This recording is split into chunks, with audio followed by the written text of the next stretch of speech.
Assalamualaikum teman-teman Milanisti semua, ketemu lagi dengan Maestroza Channel. Sebelum nonton video-video kita, jangan lupa untuk di subscribe dan tonton videonya sampai habis ya, supaya Maestroza bisa terus semangat berbagi info tentang klub kesayangan kita, AC Milan.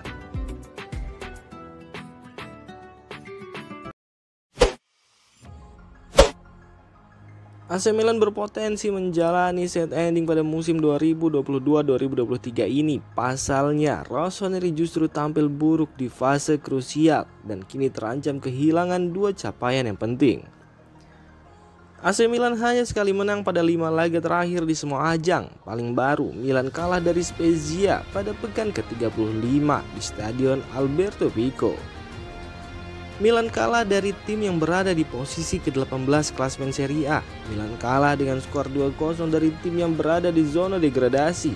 Milan gagal bikin gol lawan tim yang kebobolan 56 kali dari 34 laga Serie A.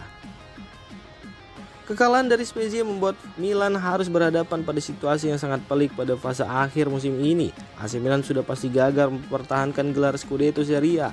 Gelar juara musim 2022-2023 telah jatuh dalam genggaman Napoli. Milan juga gagal di Coppa Italia dan Supercoppa Italiana.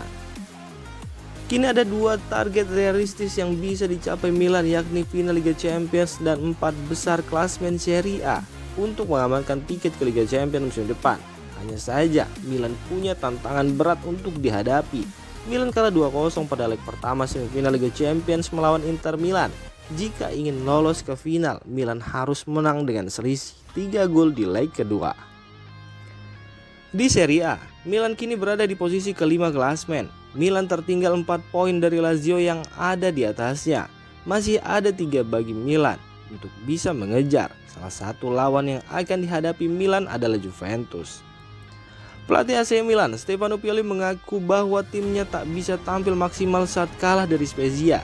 Para pemain Milan masih belum bisa lepas dari hasil buruk saat kalah dari Inter Milan di ajang Liga Champions. Tentu saja Liga Champions ada di kepala kami dan kecewa pada leg pertama adalah hal yang wajar. Tapi kami juga tahu pentingnya Serie A. Hasil ini memperumit masa depan kami, ucap Pioli. Tidak banyak lagi peluang tersisa untuk menjadikan musim ini positif. Kami harus percaya bahwa kami memiliki kesempatan untuk mengalahkan Inter, tegas Stefano Pioli.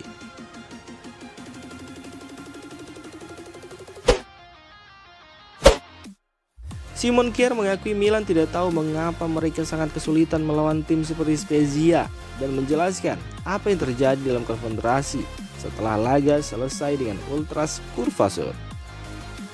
Rossoneri sekarang memiliki gunung yang harus didaki untuk lolos ke Liga Champions musim depan, karena kekalahan 2-0 hari ini di Stadio Pico membuat mereka semakin menjauh dari 4 besar.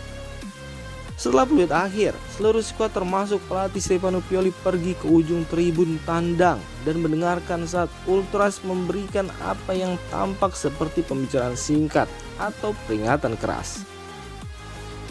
Mereka mengatakan malam ini tidak cukup, tetapi ada pertandingan pada hari Selasa, di mana kami harus membatalkan hari ini dan bersiap untuk perang lain, kata Kjaer kepada DAZN dan Sky Sport Italia.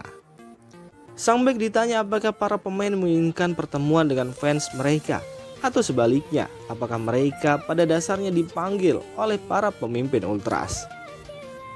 Saya tidak yakin siapa yang memulai itu. Jujur saja, saya melihatnya secara positif. Saya terkejut dengan betapa fans kami selalu dekat dengan kami setiap saat, bahkan saat kami bermain buruk.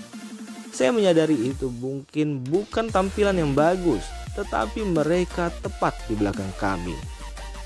Ini tentu bukan pertama kalinya Milan kehilangan poin melawan lawan yang kurang bergengsi, karena dalam beberapa pekan terakhir mereka juga ditahan imbang di kandang oleh Cremonese.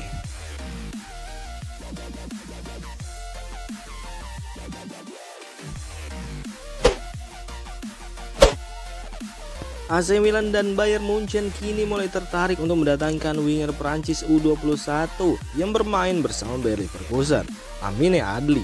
Ketertarikan mereka tak lepas dari penampilan apik Amine di bawah kepelatihan Xabi Alonso.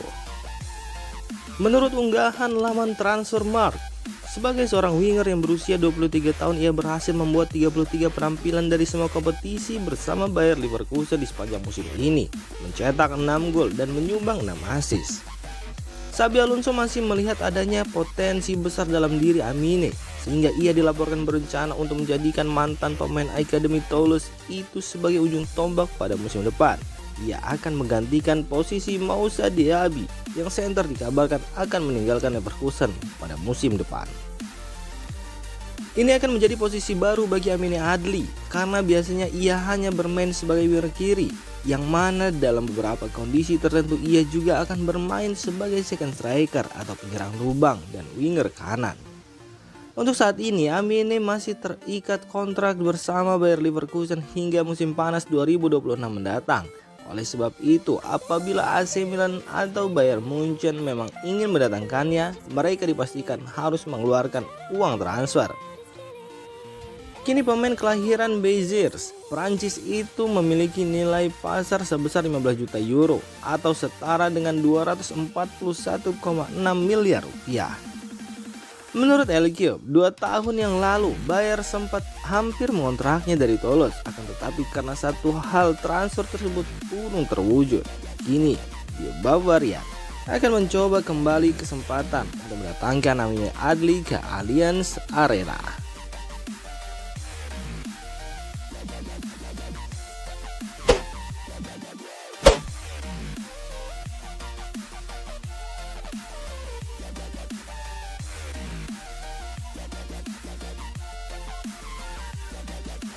Demikian informasi dunia sepak bola terupdate hari ini. Untuk kamu yang gak mau ketinggalan seputar informasi sepak bola Eropa, silahkan like, subscribe, dan share video ini. Terima kasih.